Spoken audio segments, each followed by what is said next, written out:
Bonjour à tous, bonjour à toi. Soyez les bienvenus pour cette vidéo, pour ce culte. J'espère en tout cas que chez vous, c'est bien dimanche et qu'il est 15h30. Comme ça, vous êtes au rendez-vous avec toute l'église. Jouez le jeu, c'est important pour ta vie et pour ce culte. Si tu ne joues pas le jeu, tu vivras pas, tu regarderas juste une vidéo toute simple. Tandis que si tu joues le jeu et fais l'expérience, joue le jeu, et tu verras que ton culte est complètement différent. Pour ce rendez-vous particulier, quelques petits détails de différence. Alors, au moment de la louange, je t'invite à te lever et ne pas rester assis dans ton canapé. Tout simplement, pourquoi ? Parce que ça va changer ton attitude et ça va être différent pour toi. Tu vas vivre les choses différemment. Tu vas vivre ta louange.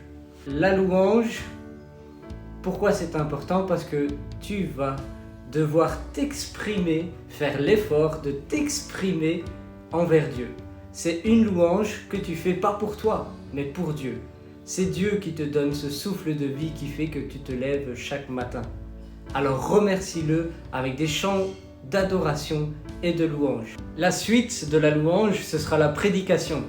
Alors la prédication, c'est quoi ? C'est un message que Dieu a mis sur le cœur du pasteur pour toi. Pour ta vie, ce sera la nourriture que tu auras pour cette semaine, pas pour la semaine prochaine, pour cette semaine. Dieu a prévu de toucher ton cœur aujourd'hui.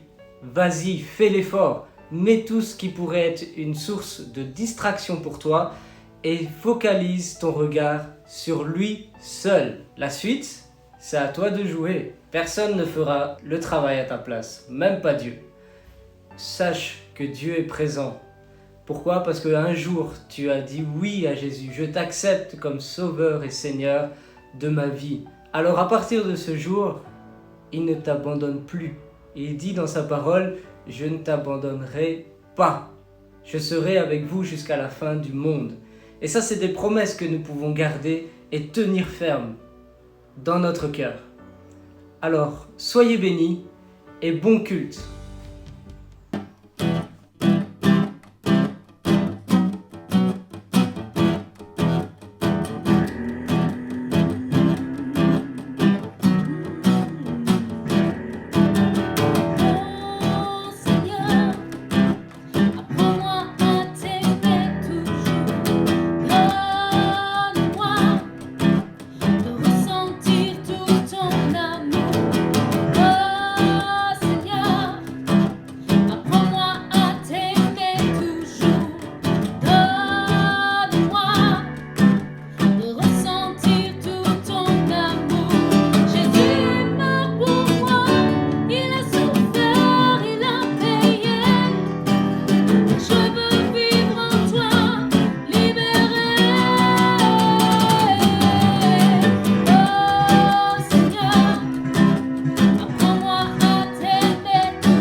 Viens établir ton trône éternel. Par nos louanges, nous t'invitons. Viens Jésus, prends la place du roi. Jésus,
Bonjour à vous tous.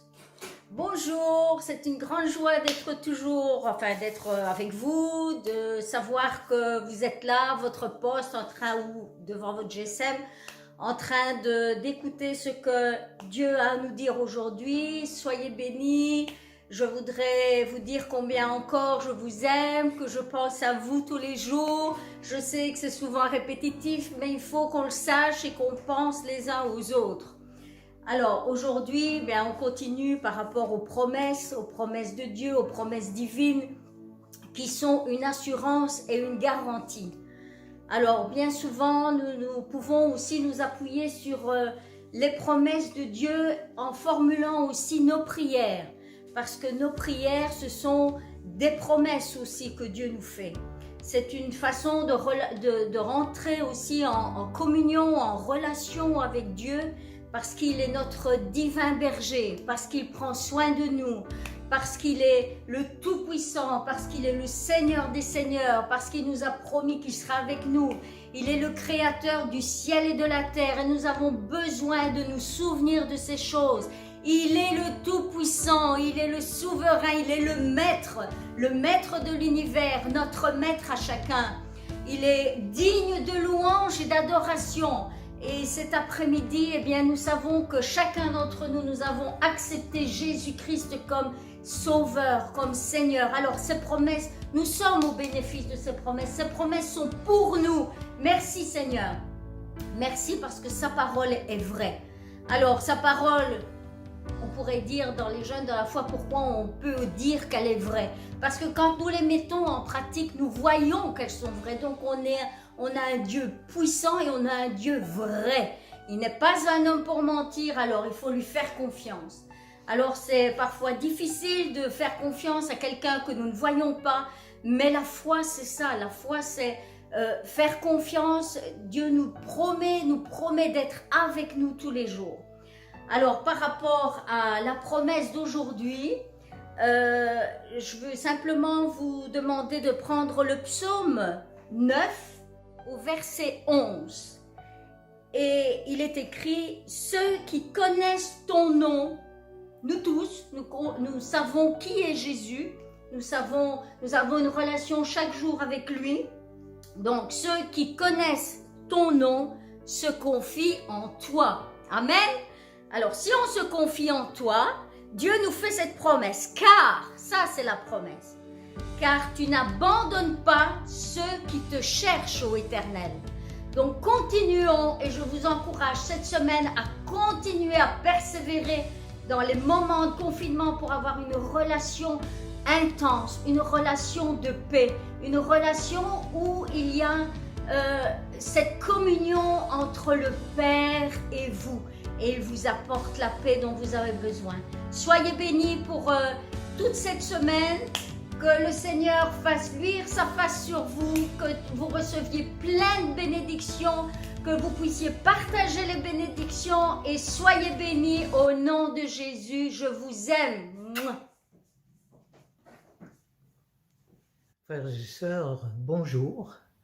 Je suis heureux de pouvoir tout à nouveau avoir un contact avec vous, même si ce contact, je ne l'ai pas visuellement, mais je sais que vous regardez vos écrans et que par ce moyen, nous pouvons communiquer les uns avec les autres. Vous savez aussi, et merci à tous ceux qui ont pris de nos nouvelles et tous ceux qui ont reçu de nos nouvelles. Merci à chacun d'entre vous pour tout ce que vous faites.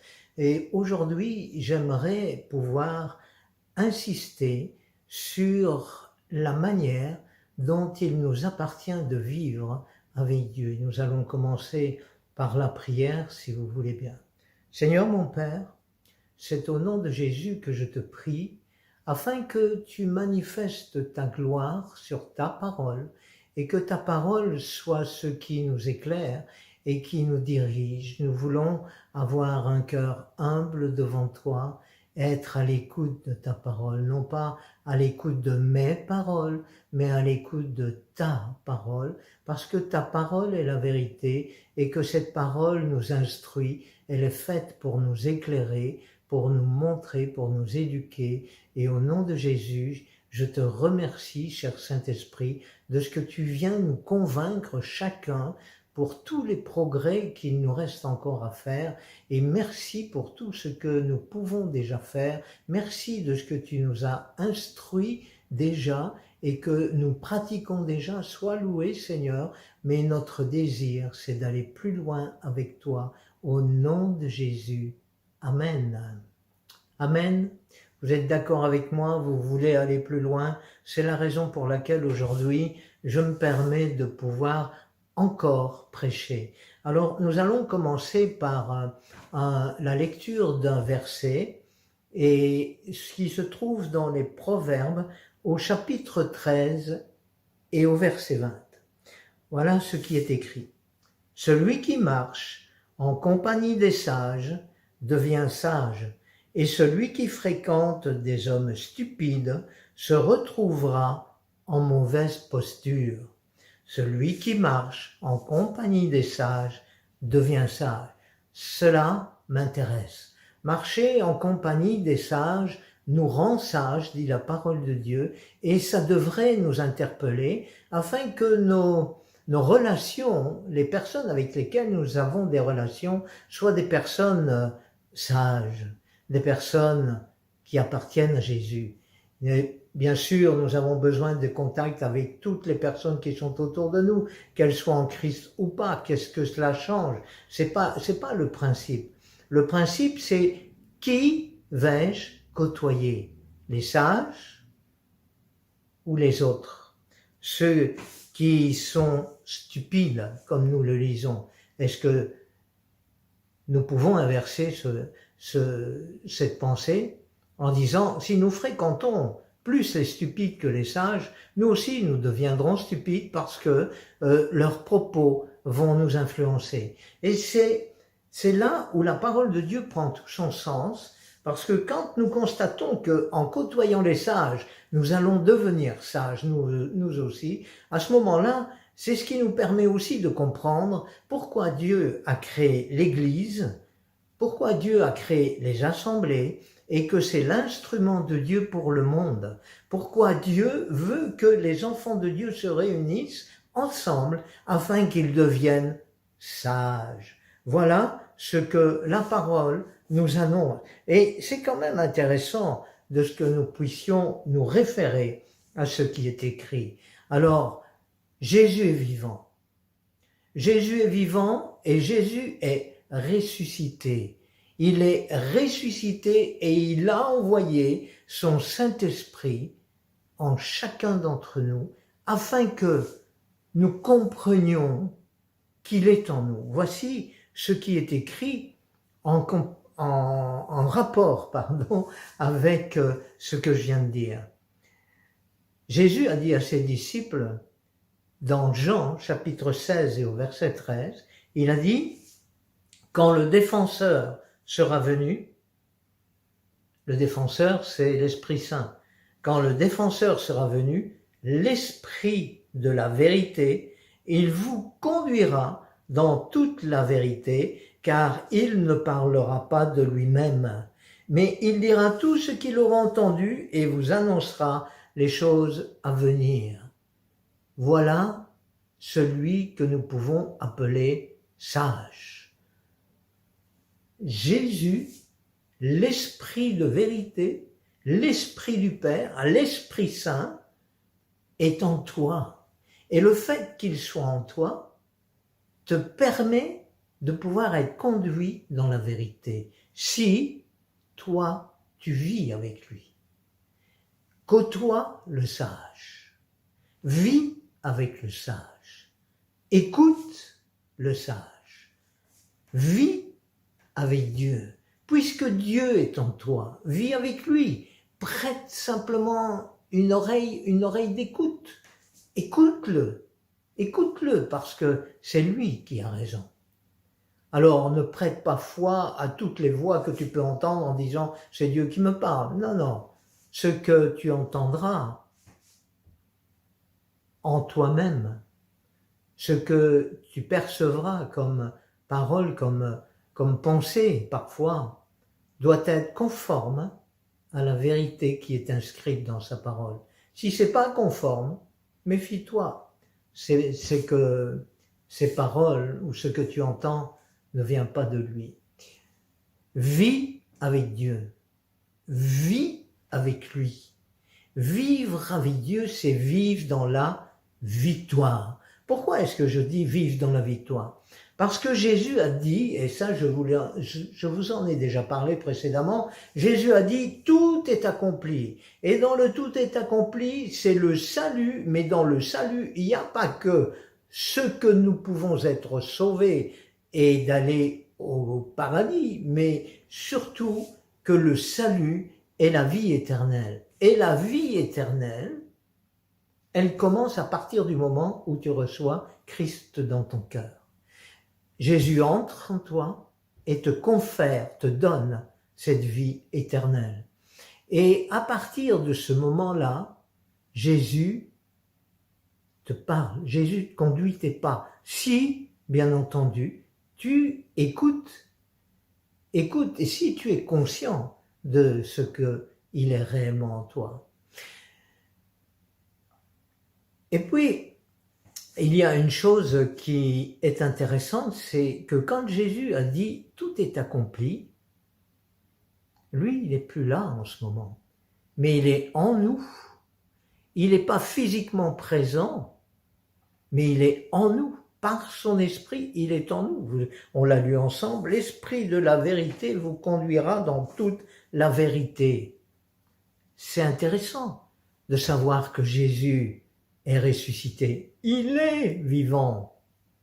Jésus est vivant. Et il a dit, vis comme moi. Peut-être c'est pas exactement écrit de la même manière, mais c'est l'interprétation qu'on peut lui donner. Parce que Jésus désire que tu marches comme lui, que tu vives comme lui a vécu. Alors, ne te sens pas inférieur dans les situations que tu rencontres. Bien au contraire, dis-toi que Jésus est avec toi dans tout ce que tu vis. Absolument tout ce que tu vis. Jésus a dit à ses disciples, es-tu un disciple de Jésus-Christ? Ça, c'est ma question pour toi. Alors, si tu es vraiment, véritablement, un disciple de Jésus-Christ, lisons ensemble ce qui est écrit dans Jean, au chapitre 14 et au verset 12. Il dit, Jésus-Christ dit, en vérité, je vous le dis, celui qui croit en moi fera aussi les œuvres que je fais, et il en fera même de plus grandes, parce que je vais vers mon Père. Voilà ce que Jésus te dit, nous dit, me dit, à chacun d'entre nous. Il dit, je vous le dis, celui qui croit en moi fera aussi les œuvres que je fais. Les œuvres que je fais. Réfléchissez un instant sur ce que Jésus a fait. Réfléchissez. Alors vous me direz, ah ouais, mais j'ai vu Jésus qui chassait les démons. Enfin, j'ai lu que Jésus chassait les démons. J'ai lu que Jésus guérissait les malades. Mais est-ce que je peux vivre de cette manière? Oui, bien sûr. Bien sûr. Mais commence par le b.a.-ba. Commence par le commencement. Vis avec Dieu.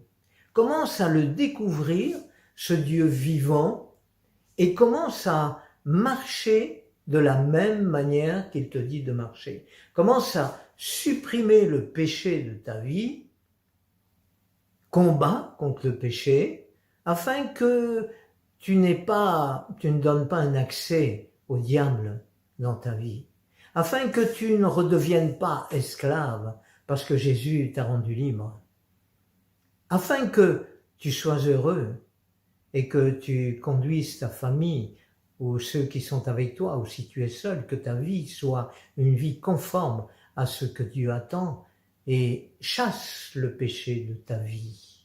Chasse-le, combat. C'est ça le b.a.-ba. Le commencement, c'est enlève le péché de tes pensées, enlève le péché de ton cœur. Commence à changer de direction. Parce que Dieu veut avoir, j'allais dire, un droit de regard. Il a un droit de regard. Mais Dieu désire que dans tout ce que tu vis, j'ai bien dit tout ce que tu vis, Dieu désire être en relation avec toi. Dieu désire s'occuper de toi. Dieu désire véritablement entrer dans chaque domaine de ta vie et te montrer comment tu peux atteindre les victoires, comment tu peux avancer avec lui, comment tu peux marcher chaque jour et être dans la joie. Dieu ne désire pas que tu sois malade. Alors quand tu rencontres la maladie, fais comme Jésus. Chasse la maladie. Quand tu es triste, ça peut arriver que l'on soit triste pour n'importe quelle raison. Eh bien, commence à entrer dans la joie, comme Jésus est entré dans la joie. Quand il y a des circonstances négatives dans ta vie, commence à proclamer la vérité de la parole de Dieu. Commence à proclamer les vérités de la Bible. Sagra vous annonce, en début de vidéo, elle vous annonce les promesses que Dieu vous fait, nous fait à chacun d'entre nous. Eh bien, oui, ce sont des vérités que nous devons accepter. Il y a des enfants de Dieu qui un jour ont rencontré Jésus et qui aujourd'hui sont tièdes. Ils sont tristes, ils sont ramollis parce que justement, ils ne vivent pas une vie intense avec Dieu. Ils ne vivent pas avec le Dieu vivant, ils vivent avec une religion. Alors, pour ceux qui vivent de cette manière, cessez de vivre la religion et commencez à vivre Dieu. Vraiment, véritablement, vivez Dieu. Parce que c'est le désir de votre Père, de vivre Dieu. Regardez Jésus comme il a vécu. Jésus a proclamé la parole, il a dit, il est écrit. Mais en même temps, quand il disait, il est écrit, il faisait. Et ça, c'est important. Quand toi, tu proclames, eh bien, vis-le, vis-le, vis-le. Alors, certains diront, oui, mais c'est difficile. Regarde ce qui est écrit en Matthieu, chapitre 17 et au verset 20. Regarde ce qui est écrit. Il est écrit, c'est parce que vous manquez de foi, leur dit Jésus. Je vous le dis en vérité, si vous aviez de la foi comme un grain de moutarde, vous diriez à cette montagne, déplace-toi de là, jette-toi d'ici jusque-là, et elle se déplacerait. J'aime ce qui suit. Rien ne vous serait impossible. Rien ne vous serait impossible. N'est-ce pas extraordinaire que de savoir que rien nous serait impossible. Rien ne nous est impossible. Parce que le déclencheur de l'impossible, c'est la foi. Le déclencheur, ce qui rend les choses impossibles possibles, c'est la foi. C'est ce que nous avons lu. Alors, ne venez surtout plus, pour certains d'entre vous, avoir cette pensée qui vient pas de Dieu, cette pensée qui dit oui mais,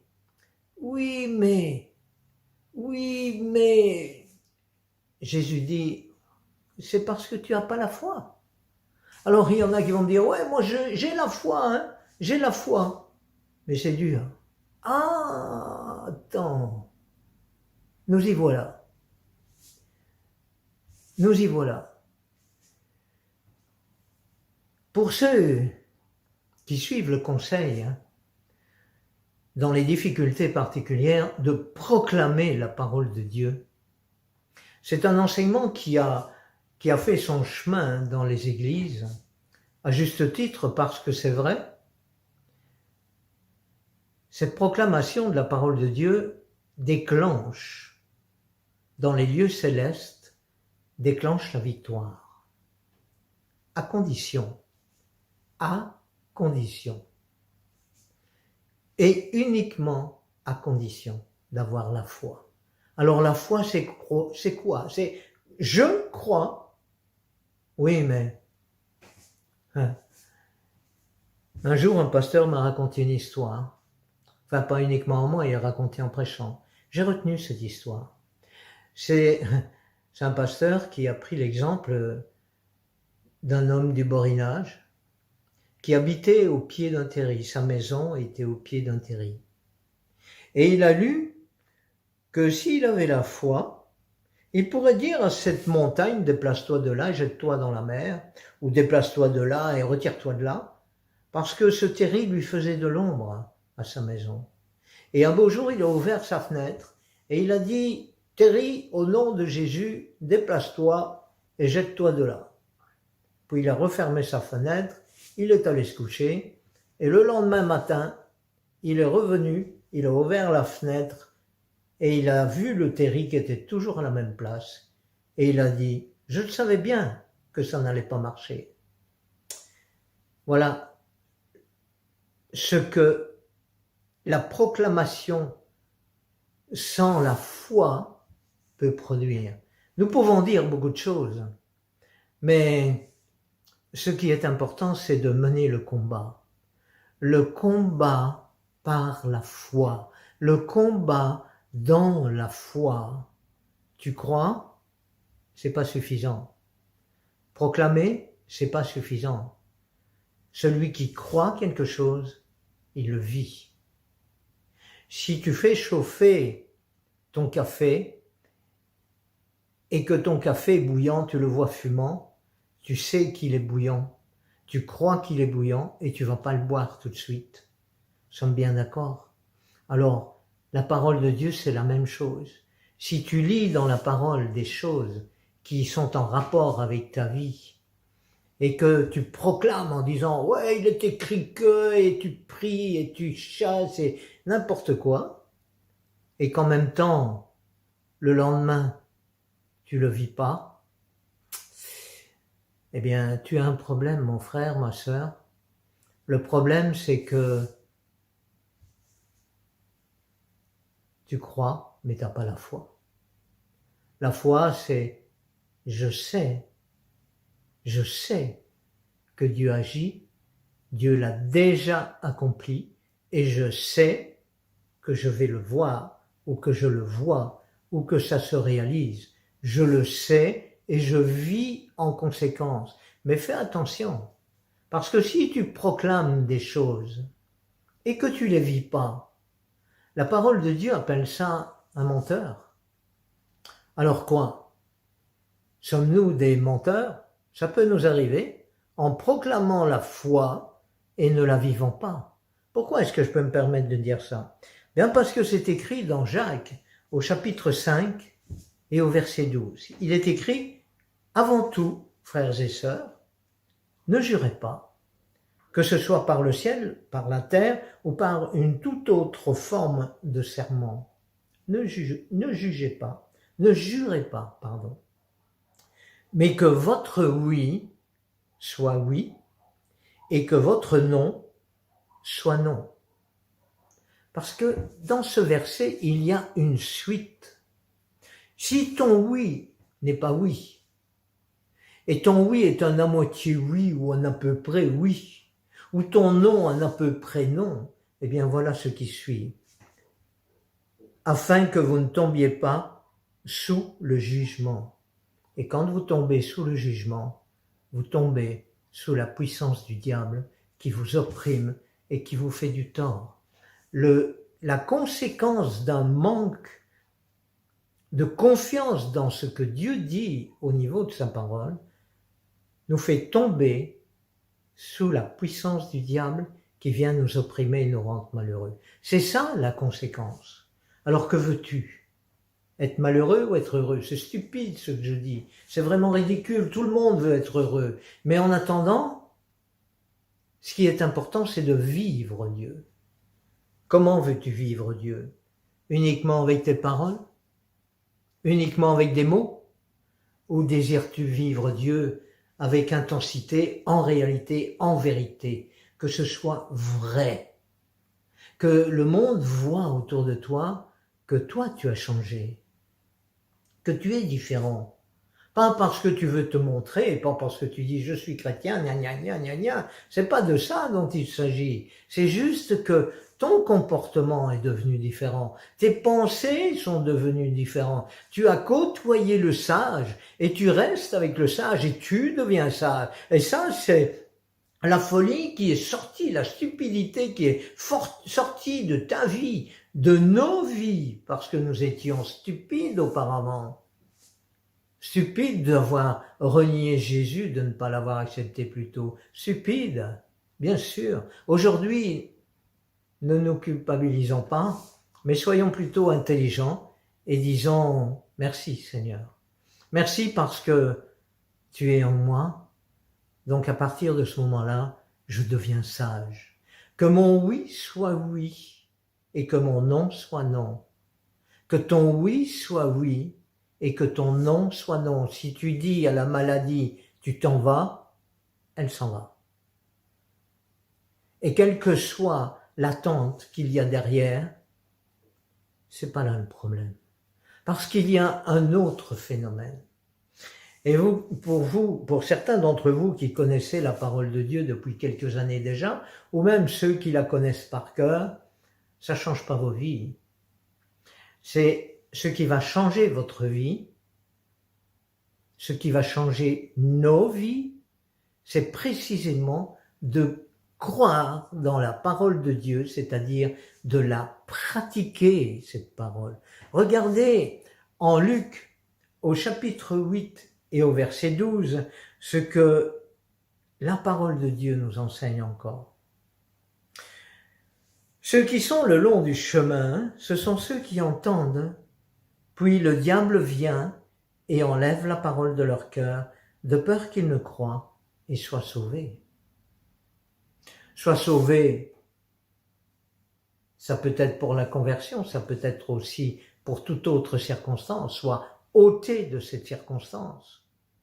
Alors oui, ce verset fait partie d'une autre série de versets qui parlent d'une semence, que la semence est la parole de Dieu, qu'il y en a qui la reçoivent avec vraiment enthousiasme et qui vont pas plus loin, il y en a d'autres, etc., qui reçoivent mais qui rencontrent les difficultés de la vie, et puis, mais je vais pas m'attarder là-dessus.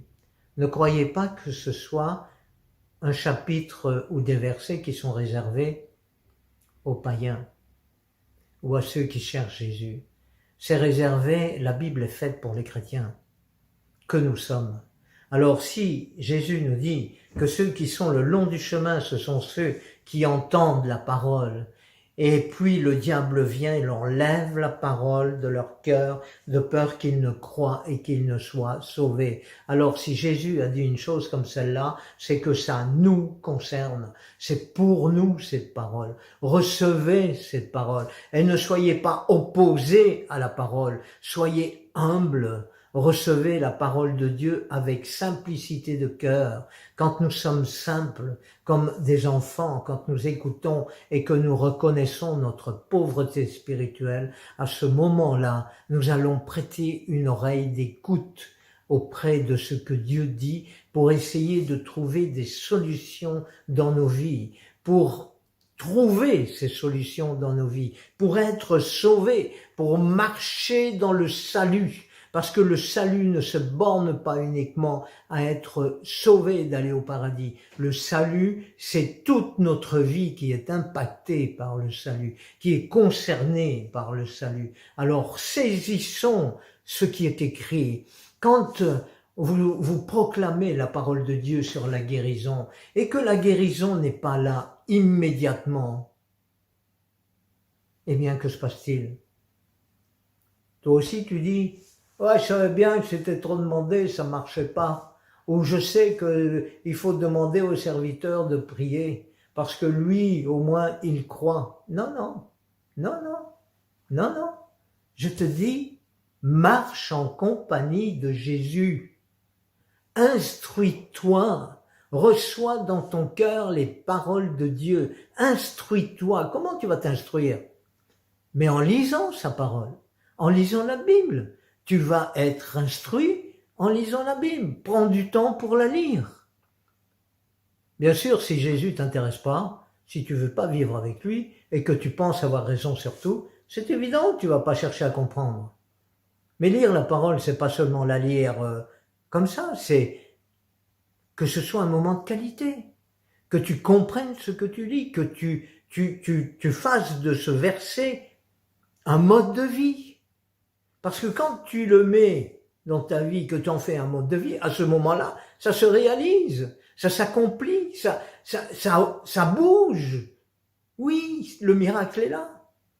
C'est ça, la foi. C'est pas « je crois ». Tu crois en quoi?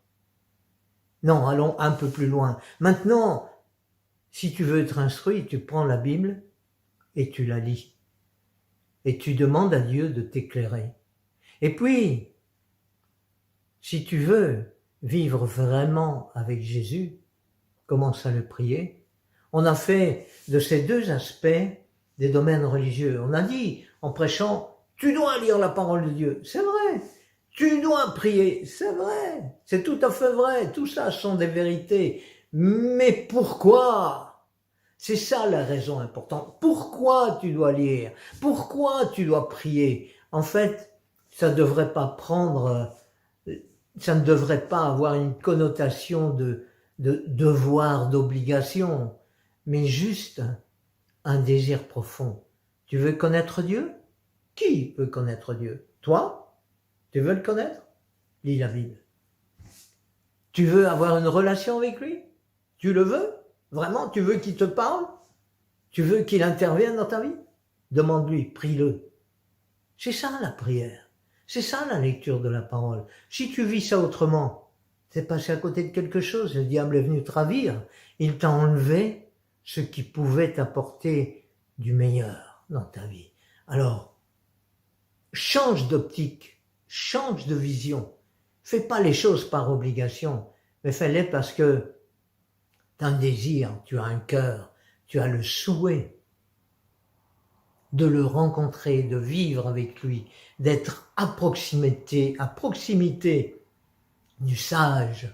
Oui, être avec le maître, être à ses côtés. Il est en toi, n'oublie pas, il est en toi le maître. N'oublie pas, marche en compagnie du maître.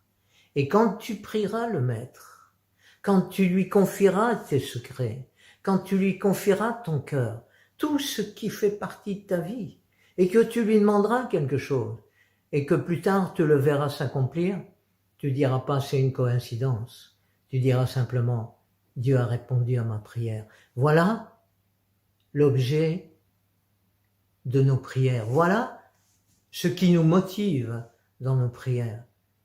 Et puis, tes motivations commencent par toi-même, et elles vont bien au-delà par la suite. Elles vont vers ton prochain, elles vont plus loin. Mais ça, c'est un autre débat. Aujourd'hui, reçois la parole. Alors, tu crois être au-dessus de tout ça, parce que tu vis ces choses. Oui, bien sûr. Mais dans l'Église, dans notre assemblée, j'aimerais que vous soyez plus loin. J'aimerais que vous puissiez être de ceux qui rendent témoignage de ce que Dieu a fait dans sa vie, dans sa semaine, de dire « Alléluia, le Seigneur est vivant, il a accompli telle et telle merveille, je pourrais en témoigner de ce qu'il a fait pour moi cette semaine. » Mais je m'en garderai bien, parce que j'attends vos témoignages. J'attends que vous puissiez m'envoyer un petit SMS en me disant « Voilà ce que Jésus a fait pour moi durant cette semaine. » J'attends ces choses. Et vous, qu'attendez-vous pour me les faire parvenir? Serait-ce que Jésus n'est pas chez vous? Que vous ne vivez pas Dieu? Alors mon message est pour toi, pour que véritablement tu vives quelque chose avec lui, parce que c'est toi qui en tireras le bénéfice. si tu te laisses interpeller, si tu n'es pas rebelle par rapport à ce que je dis, parce que je peux comprendre que je vous bouscule, si tu n'es pas rebelle, et que tu dis pas pour qui tu te prends toi, bien sûr que je vis avec Dieu, mais si tu vis avec Dieu, partage-moi ce que tu vis. Partage avec tes frères et sœurs et tu leur feras du bien. Parce que le but, c'est pas d'étaler devant tout le monde ce que nous vivons. Le but, c'est de faire du bien aux autres. Parce que les autres, quand ils entendent que Jésus est intervenu dans telle et telle situation, eh bien, ils se réjouissent pour toi. Et s'ils sont dans l'adversité, dans les difficultés eux-mêmes, ils vont dire « Ah, mais Jésus est intervenu là, donc il va intervenir aussi pour moi. » Et là, le diable s'enfuit, parce qu'il y a une unité d'esprit. Alors, fais du bien. Tu ne sais pas ce que peut apporter ton témoignage pour quelqu'un. Fais-le en toute simplicité, et puis rends gloire à Dieu. Parce que quand tu rends un témoignage, tu honores ton Père. Tu honores ton Père. Tu dis « Dieu est vivant, Dieu a fait ça pour moi, et Dieu est bon, et Dieu est fidèle. » Alors si tu le fais, si tu le vis comme ça, tu seras béni. Marche en compagnie de Jésus. Marche avec lui. Dans ta vie de tous les jours, tu peux rencontrer n'importe quelle difficulté. N'importe quoi comme difficulté. Tu peux être atteint par la maladie, par exemple. Alors, tu sais très bien que pour la maladie, je vous l'ai enseigné déjà, vous dites à la maladie, sors de mon corps, tu chasses tout ce que tu veux, mais ensuite tu t'appuies sur ce que la parole de Dieu te dit, sur ce qui est vraiment écrit dans sa parole, et tu dis, il est écrit, il est écrit. Et quand tu proclames la parole, ensuite, mets-la en pratique. Même si les circonstances que tu vas vivre sont différentes. Même si tu as chassé la douleur et que tu souffres encore. Même si tu as encore mal, tu chasses la douleur, tu chasses la maladie, et puis tu persévères. Où est ta foi? Où places-tu ta foi? Crois seulement, crois seulement. Place ta foi en celui qui peut tout. Il a dit, tout est accompli. Alors fais-lui confiance. Fais-lui confiance. C'est ça la foi. C'est faire confiance à ce que Dieu dit. Il est le Tout-Puissant. Et son désir, c'est d'être avec toi tout le temps. Alors marche avec lui. Accompagne-le. Ou demande-lui d'être avec toi dans ce que tu vis. Parce que c'est tellement important. C'est tellement nécessaire. Pour ton bien-être, pour ta vie de chaque jour. C'est tellement nécessaire pour ta vie. Surtout dans ces périodes de confinement où les choses ne sont pas nécessairement, on a perdu nos repères comme on les avait précédemment. Mais c'est pas important. Notre repère, c'est Dieu. Notre repère, c'est ce qu'il dit que nous devons vivre, la manière dont nous devons vivre. Regardez ce qui est écrit. Hébreux chapitre 13 et au verset 8. Jésus-Christ est le même hier, aujourd'hui et éternellement. Pour les plus anciens, vous connaissez ce verset, vous le connaissez, mais en réalité, est-ce que vous le vivez? Le vivez-vous? Oui, dans certains domaines, non dans d'autres. Alors, pour oui, bravo. Pour ce qui n'est pas encore accompli, travaillez. Travaillez-y. Dieu veut t'instruire. Oui. Dieu veut t'instruire aujourd'hui. C'est pour ça qu'il a mis sur mon cœur de pouvoir partager ces paroles avec vous. Il veut t'instruire. T'es pas encore arrivé au bout. T'es pas encore le meilleur. T'es pas encore l'homme ou la femme parfait ou parfaite. Pas encore. Donc, t'es pas encore arrivé à la fin. Il y a encore des choses à apprendre. Prends-les. Au domaine de la foi, dans le domaine de la foi, il y a énormément de choses à apprendre. Oui, énormément. Parce que Dieu veut que tu parviennes à l'unité de la foi, à l'unité de la foi. Allez, je vais te raconter une petite histoire, une histoire vraie. Récemment, j'ai eu un contact téléphonique avec une sœur dont la marraine était malade. Elle l'a menée à rencontrer Jésus par téléphone. Et puis, je vais passer sur les détails, ils ne sont pas importants. Et la marraine en question, vraiment malade, avait cessé son travail, était de mal en pis, et puis les choses ne s'arrangeaient pas pour elle. En définitive, elle a fait cette démarche vis-à-vis de Dieu. Et aussitôt qu'elle a fait cette démarche, sa santé s'est améliorée. Sa santé s'est améliorée. Alors, si Dieu le fait pour une personne qui n'était pas avec lui, pourquoi il ne le ferait pas pour toi? Pourquoi il ne le ferait pas pour toi? Pourquoi? Explique-moi pourquoi il ne le ferait pas. T'es pas assez bon? Attends, quand tu es venu à Jésus, tu étais pécheur ou pas pécheur? Tu étais parfait? Non. Aujourd'hui, tu es parfait? Non. Et pourtant, Dieu n'a pas changé. Il est toujours le même. Hier, aujourd'hui, éternellement. Il a guéri les malades, il a chassé les démons, il a fait du bien, il a annoncé la parole, il a démontré que Dieu est amour. Et il a démontré son amour aux hommes, à toute l'humanité qui était présente à ce moment-là. Ne dis pas, ce message, il n'est pas pour moi. Non, non, ne dis pas ça. Il est réellement pour toi. Il est réellement pour toi. Aujourd'hui, mon frère, ma sœur, tous ceux qui entendront ce message, prenez-le dans votre cœur. Recevez-le. Parce que devant Dieu, il n'y a pas de grand. Quand quelqu'un s'élève, c'est le commencement de la fin. Quand quelqu'un croit qu'il est arrivé à quelque chose, c'est à ce moment-là qu'il est au bord du gouffre et il va se faire mal. Alors sois humble aujourd'hui et dis au Seigneur, j'ai tout à apprendre.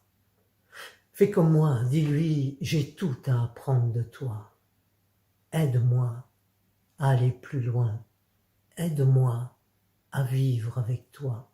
Aide-moi à entrer encore davantage, plus que ce que je vis aujourd'hui.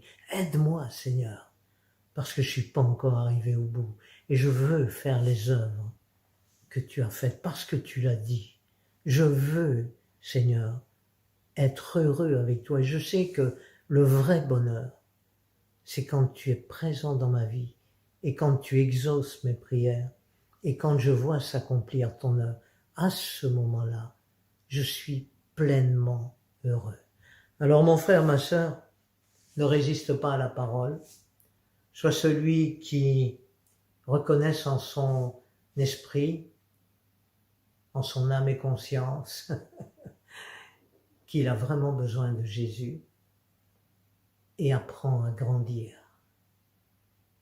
Apprends à grandir et sois béni dans la foi en Jésus-Christ.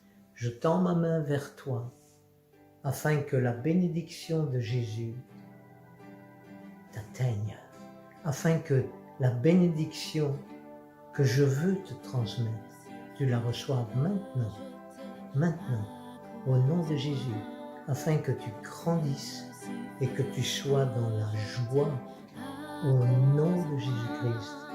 Amen. À bientôt.